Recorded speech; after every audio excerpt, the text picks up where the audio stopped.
people who were in a coma, what change surprised you when you woke up? I was in a coma for close to 6 weeks. When I woke I had to learn everything again. I had most of my speech abilities, but my motor control was horrid. I had to figure out how to wipe my ass as well as walk up and down stairs again. That took about 3 weeks. I had lost a shit ton of weight too. I was 6'3" and weighed about 145. 6 weeks, holy god. Massive head trauma followed by being shot up with MRI diet that I was deeply allergic to. I died on the table for minutes. Why is everyone in this thread allergic to dyes? My nephew, 14, was in a medically induced coma for over 3 months. During that time, he had lost about 30% of his body weight as his muscles atrophied. His first remark upon seeing himself for the first time was, "Did you forget to feed me?" Which was incredibly hard to hear since his family had sat crying at his bedside every moment he was unconscious. I gotta give your nephew points. He chose some good words for his re-entry. I ma wake up and say some shit like give me fucking oatmeal. I was in a coma for 3 weeks and my first words after waking up were beef jerky. I was in a coma for 6 years and my first words when I woke up were one large Zinger Tower meal with extra fries and a cherry coke to go please.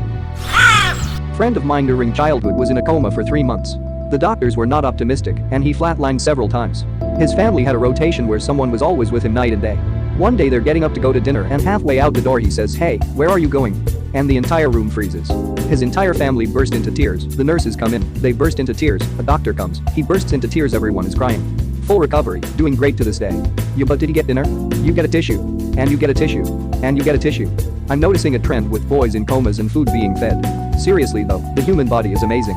Glad he is 100%. FYI, he probably didn't flatline at all. A flatline, or acetol, is representative of a specific kind of heart attack in which there is zero electrical activity and results in almost certain death, even with emergency treatment. If they shocked him, he was in VTach or VFib, ventricular tachycardia or fibrillation. The shock can't restart a dead heart. It can only interrupt the pattern of a fucked up beat so that the natural pacemaker, SA node, can start fresh and hopefully with a normalish rhythm. Also, he can't have just suddenly woken up.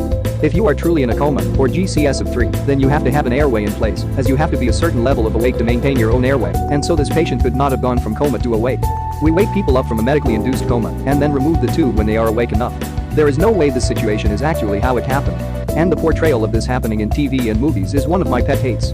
When relatives come in through ICU doors, this is what they expect, and it's just not realistic. I was in a coma for 4 days from bacterial meningitis. When I woke up I was completely deaf. I had to communicate with my parents and doctors with a notepad and pen. Some hearing gradually returned in my left ear, but the right ear is still 100% deaf to this day. Yo. Someone else who had bacterial meningitis, I'm so grateful you survived. Trust me, it could be so much worse. Thanks man, I'm glad I made it too. Docs gave me a 10% chance of living. Glad you pulled through as well. Edit. Was talking to my mother, she said the doctors only gave me a 5% chance of making it. Fuck. My cousin just recovered from it. She has 0 side effects, they were saying 15 to 20% chance of living at one point. Shit scary. A good friend of our family went into a coma for half a year. Finally when he woke up, he was stunned why his wife looked so old. He actually lost the last 15 years of his memory. He knew he had 2 children, but they were babies, and he didn't even know about his 3rd child. And the memory never came back. He skipped from no mobile phones to smartphones, to laptops. Everything was new to him. Being stuck in early 90s but actually being in the 2000s, there was a lot of change to handle. But learning you missed all your children growing up was the hardest for him. At least he knew who his wife was. If they had met after his memory line, he wouldn't know anything about her. I knew a guy who lost the last few years of his memory, including his wife and baby, after getting blown up in Iraq. To him, he fell asleep in the early weeks of basic training for the army and woke up on the streets of Iraq with gunfire and strangers dragging him to cover. Luckily, one guy in our platoon went to basic with him and was able to calm him down. Separated from the military and his life has never been the same. He is still largely functional, but can have pretty bad mood swings and headaches at times. His wife is a saint though, she basically pulled out all the stops and got super romantic with him to make him fall in love again. She contacted various guys in the unit a lot for different ideas because she was terrified he would fall in love with someone else and leave. It was sweet and I'm only a little jealous that she basically had to go full on rom-com to keep him. I want to know more about this, but I don't know what to ask. Tell her to write a book about it or something. About 20 years ago, my cousin had a severe head injury from a fall. He was about 20 at the time. I was in a coma for almost 4 weeks. When he woke up, he fairly quickly discovered that his memory was eidetic. He could repeat entire conversations back word for word and even tell you the date and time you said something. Also, he could memorize images with just a few seconds glance. His memory is still eidetic today. It's annoying as fuck. Whenever he reminds me of something I said in the past, usually something I can't even remember, I suggest that we hit him in the head again. Looking at what happened last time he was hit in the head, he'd probably just developed another borderline superpower. Better not risk getting corrected or called out even more accurately. Nah, he's not working correctly. Need to switch him off and on again. This is literally Patrick right here. Edit. My cousin was in a coma cause of a motorcycling accident. When he woke up, it's like he was transported back in his younger days. Acts and talks like a kid. He's better now after about 7 years, though there's still something off with the way he speaks. He stutters and talks fast like how children do when they're excited. He has gotten talkative too. So what has surprised him when he woke up is the fact that he has a daughter of his own. That sounds like some lasting effects of brain trauma. I had a coworker who was in a coma for a few months, and when he came back to work he was an entirely different person. He was always a chill, nice dude, but after the coma I don't think I ever heard him badmouth anyone ever again. He also had significant brain trauma and nerve damage that resembled a muscular disorder when he walked around. One leg was always very stiff. Holy crap, this happened to my cousin too. Motorcycle accident, acts like a kid, and he acts in the exact same way you described now. I was out for 15 hours with a brain bleed. I wasn't technically in a coma because my body worked. But my brain had shut off, so I have no memory of the events. I was in a motorcycle accident and had my modular helmet open for airflow and somehow hit a wooden fence post with the left side of my face. Nothing broken, but plenty of splinters. I have no memory of the accident. The paramedics thought I was a transitional corpse, basically just crossing over, but not quite dead yet. I imagine they were quite shocked when I woke up after getting the bike off me, was trapped under the motorcycle, and unconscious for I don't know how long. But I woke up and said things to people that I have no memory of. My memory starts the next morning, basically when I couldn't figure out why I was in the ICU. Edit. I do feel different after it happened. My personality shifted and I felt like I was trapped inside my own head while someone else was working my body. It was a weird 3 months. I think that was the concussion. But I noticed things like my taste in women kind of changed. Before I found different parts attractive, and now, it's not that anymore. There are other things too, but that was an easy, obvious one. So a car crash could turn you gay? Haha, funny you say that. I don't think it could turn you gay unless, on some level, you felt that way before the accident. It definitely opened me up to the possibility of having a transgender partner, whereas before being raised in the Bible Belt, I was completely against the possibility. It kind of turned me away from my religious conservative upbringing into a more liberal attitude towards most things in general. I still wouldn't say I'm anything but heterosexual. However, if I was attracted to a transitioning person, the fact that the penis may be lurking under their clothes wouldn't deter me from seeing where things go with her. The talkativeness comes from the brain injury. It's called tangential speech.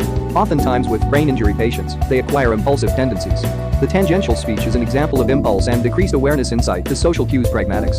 The stuttering is most likely his thoughts lacking word-finding deficits or just impulsivity being his impulse to speak. That is why younger kids stutter, but they eventually grow out of the behavior.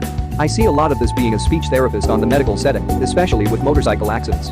It's not surprising to see residual deficits, but if treated there can be a major improvement bounce back. The brain is amazing like that. Glad he is doing better. My wife was in a medically induced coma for 4 days. She had a reaction to contrast dye, and her heart stopped for 20 minutes. For nearly 3 months, she was confabulating about her long-dead parents. She would speak about them like they were in the next room. Or she would say her daughter or brother called. But they hadn't. Over and over she thought her mom was alive, then her dad. Drove me crazy having to gently correct her many times per day. She would come up with amazing tales about what people, relatives, friends, neighbors were doing, what they said, truly creative fiction. 3 months later, she began to come back. The confabulation stopped. Now things are reversed. She can remember recent events, but her long-term memories are gone. I don't know what that's like, but it must be awful. She cries sometimes for her lost memories, but overall she is doing very well. My dad had a reaction to contrast dye after a head injury, had seizures, and it was like his brain rebooted. He could only say how's the girl my sister had just born. He couldn't hold things or grab them, spent several months in therapy. At the end his mood changed. He became very irascible, had little patience and became very sleepy. He's fine now, except for some neck pains. My wife was in a coma. 2 weeks medically induced. When she woke she had very wrong memories. They were all based on conversations people had while in the room with her. For example, she thought they flew her to Washington, D.C. for treatment. While she was in a coma, my father-in-law mentioned how he just flew back into town from D.C. on a work trip. Somehow, she overheard this while out, and her brain interpreted it to mean she flew to D.C. Even after we explained to her the reality of where she was, it took days for her to come to terms with reality. Edit. She was in a coma about 10 years ago. She is not currently in a coma. My brother-in-law had a brain tumor, so he was out for a while when he was first brought to the hospital. The nurses happened to be of Asian descent, so when he was awake, he kept apologizing to people for making them have to come to Japan to see him. That's funny. It's situations like that you have to find humor when you can. My wife and I laugh now about all the crazy stuff she believed happened. How does time work in a coma? Did it feel as if it was one night, or could she tell while she was sleeping that it was lasting longer than usual? Could she even think to herself at all while in a coma? Her time was all off. When she came to she thought our kids were still younger than they were. Best way I can explain it, sometimes you wake up from a deep sleep and are really confused and possibly still dreaming, but it only lasts a few seconds. This lasted for days. I can understand that feeling. I get that sometimes when I wake up and feel genuinely sad or fearful from the dream I just had.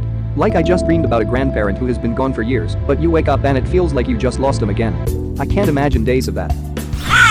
The guy I dated for a few weeks in high school was standing at a bus stop when I was driving back to my old hometown to visit my parents. I waved at him and he just looked bewildered. So, I messaged him on Facebook just to be nice. It turns out that he had no idea who I was cause he'd been in an accident and a nearly half-year coma. He somehow woke up with a Scottish accent and had to relearn to walk. His family finally figured out that the Scottish accent was because his ultra-Scottish grandma was with him a lot as a baby, and I guess that's what his brain latched onto. He's now a happy Ren Fair performer who used to be a very troubled guy headed for military service. I guess he's happier, but it really makes you wonder who he would have become. He also kept asking me if I knew why he wore this specific ring. Unfortunately I didn't. LOL at ultra-Scottish. Did the Scottish accent stay or wear off eventually? My stepdad was in a coma ICU for about 3 weeks. Woke up and he couldn't find his teeth. We looked for a week, completely forgot where we put them. Then he dropped dead at the bathroom sink in the hospital. Out of nowhere. They revived him. Couldn't figure out why he could barely breathe. Then the hospital sat us down and showed us the x-rays with his dentures in his body. They forgot to take them out when they put the tubes in his mouth, blocking his air pipes or whatever. So yeah, we found them though. Edit. Since this is blowing up, I figured I'd post a picture. The only one I have is on my old phone. Hopefully I did the link right. Here's a pic. Oh damn. I know, right? I hadn't seen a BlackBerry in years. My mom was in an induced coma for 3 months. When she woke up she thought the hospital was trying to kill her. She tried to get out of bed and she fell on the floor because she could not walk. She was mostly freaked about how her feet had lost their form. They were humped over from not being used. Every muscle she had to learn again. She couldn't talk well or write at all. She has different handwriting after relearning. She said she hated how perfect her hands looked. Her nails and cuticles were perfect and clean from not being used. I remember trying to brush her hair after she woke up. Almost all of it fell out. She almost died pretty much every day she was in her coma. She had sepsis from a diverticulitis surgery gone wrong. A lot of her hair has grown back and she can walk, but has brain damage that makes her seem very drunk. She is always dizzy. But it's been 5 years now and her recovery has been miraculous. Thank you all so very much for the love. I can't wait to tell her of all the people here are rooting for her. She's going to be so happy. And to whoever gave me my first gold, it's an honor to earn it from my mother, truly. Thank you. It's also going to be good for her to hear how much of you went through similar things and ended up with brain damage. She won't feel so alone. I truly thank each and every one of your comments. Much love to you all. I hope your mother will stay healthy. Medically induced for approximately a week due to sepsis. When I was in, I thought I was a bird with my wings outstretched that was slowly freezing to the ground. When I woke up, I thought I was in Taos, but it looked like Raton. I was in Albuquerque, in a hospital that I had worked in for years. I thought I was 10 years younger.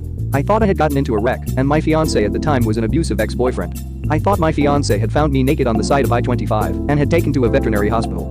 It took another month and a half for me to understand what happened. I was in and out of surgery and died a couple times in that time. Once, they were changing out my wound vac and I looked down and saw inside of me, then things started making a little more sense. I still can't eat cheeseburgers. Wait, what did cheeseburgers have to do with it? DKA, diabetic ketoacidosis, sent me into a coma. I have vague memories of being sick beforehand, but my overall sense of time was just mush. Even years later I can't establish a correct timeline. I have flashes of memories of different doctors coming in and out of the room. Once I was out of the coma I was still pretty out of it. When you're on an insulin drip, they check your sugar every hour. I could never actually sleep, but I felt asleep the whole time. It's a hard feeling to describe, just mushy, runny time. Edit. My boyfriend and non-Redditor saw me replying to various comments and asked why I was engaging with trolls. I read some of the comments. He and I are both totally impressed with how much support from random strangers exists out there. You guys are all awesome for realizing that this life isn't exactly easy. We've all thought about punching someone when they say either oh, that's what my grandma has, and she's fine. At least it's not cancer. Or the absolute worst, are you allowed to eat that? Thank you all. You're amazing. While never in a coma, I've been in DKA twice in 27 years, and the fuzzy foggy head is the one thing I totally remember.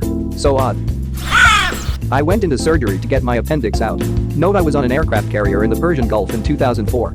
I didn't know it at the time, but I have malignant hyperthermia, which pretty much means I die if I get anesthesia. Long story short, I woke up 4 days later and I thought, why are my calves sore? Anesthesiologist here, oh shit. My husband is an ICU nurse, and I just asked him if he'd heard of malignant hyperthermia, and he just said oh, fuck. As a response, I'm having palpitations imagining the chaos of trying to figure out how to get more dantrolene to an aircraft carrier in the middle of the Persian Gulf. I can't imagine they'd have a huge amount of it on board. I was in a coma for 9 days. When I woke up I was still on a ventilator. When they took me off the ventilator, my body didn't remember to breathe on its own. I literally had to relearn how to breathe. Took me a few days. I had no natural sense for how long or deeply to inhale, how long to hold it, how long to exhale. I had to put all my mental focus towards breathing. It was really weird. Edit.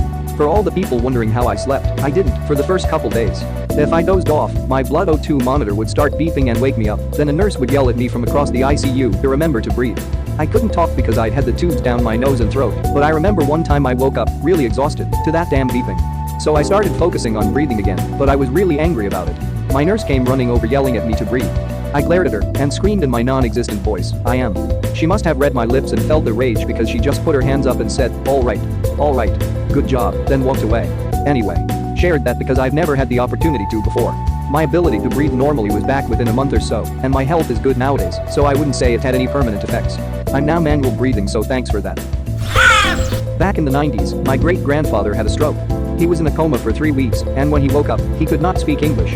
All he could speak was the Choctaw language. He had learned it when he was a kid because his family lived right near a Choctaw reserve, and he played with a lot of those kids. He spoke it fluently at that time, but forgot it over his life to where he couldn't remember any of it by this time. This went on for around 10 days, and then he woke up from a night's sleep and could suddenly speak only English again, not remembering a word of Choctaw. He was also able to repeat verbatim every conversation that had been held in the room that he was in. One of my grandmothers grew up speaking Yiddish and knew a few mostly dirty phrases she would teach to her grandchildren, but wasn't fluent anymore. Towards the end of her life, she started saying more and more things in Yiddish, like it was coming back to her. My other grandmother grew up with French as her first language, but I can't say she's fluent anymore. Language is a funny thing. This happens to my grandma too. Her parents were immigrants, so she basically spoke only Chinese at home growing up. After her parents passed away in the 80s, she had almost no one to speak Chinese to. I thought she would forget it, but I was wrong. She's now speaking Chinese to me every day despite the fact that I don't understand the word. I speak Chinese, but not very fluently. I'm also a child of immigrants, and I mostly spoke English more and more as I grew up. However, I've been told that I talk in my sleep in Chinese, and I'll mumble in Chinese if I'm being woken up. It's weird, I don't think my dreams are in Chinese, but apparently it's the first OS booted. If your mom spoke Chinese while she was pregnant with you, that's why it's kind of the first OS. There's a study about internationally adopted kids and language. The kids were adopted away as small babies, so never spoke the language from their country of origin. It turned out that later they were able to learn that language much faster than the control group. Their brains already had unconscious settings for that language. It's pretty cool. I was in a coma after being hit by a car. When I woke up, the man I was seeing decided he would have been way too sad if I had died, so he was my boyfriend from then on and still is. Note: we had talked about making it official beforehand, but decided that because his status in the country was uncertain, we'd leave it open and see how it went. Best of luck to both of you. Life is short and uncertain. Do it. Thank you very much for watching. Don't forget to subscribe and like this video. Tell me what you dislike or love about this video, so please comment below and hit the bell icon so you're notified anytime a new video is released. This is a WeCrow Media production.